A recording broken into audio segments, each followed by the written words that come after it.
তাহলে ইন্ডিয়া সরকার এখানে লিঙ্গটা দিয়ে দেবে, যে কোনো ছেলে হতে পারে বা মেয়ে হতে পারে।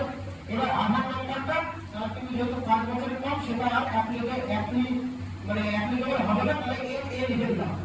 আগের দিকে দেখুন, আগের দিকে চলে যাও, ডান দিকে দেখুন লেখা আছে বয়স 5 বছরের কম হলে আধার এনে চিহ্নিত করুন। আমি দেখুন আধারটা এনে চিহ্নিত করছি, নিচে চলে যান। এবার আমার চারজন পরিবার হয়ে গেল, 3 জন সদস্য আর একজন পরিবারের প্রধান, তাহলে আমি 4 জন লিখেছিলাম, 4 জন হয়ে গেল। এবার চলে আসবো অ্যাকাউন্ট ডিটেলস। তাহলে একটা পোর্শন গেল পরিবারের প্রধানের পোর্শন। 1 নম্বর পোর্শন যদি আমি বলি এই ফর্মের ভাগে 1 নম্বর হচ্ছে পরিবারের প্রধান, 2 নম্বরে কি পরিবারের প্রধানের সঙ্গে সদস্যদের সম্পর্ক, বয়স, লিঙ্গ। তাহলে পরিবারের প্রধান আর তাদের সদস্যদের ডিটেলস হয়ে গেল। এবার এই পরিবারের প্রধান এবং সদস্যদের একইভাবে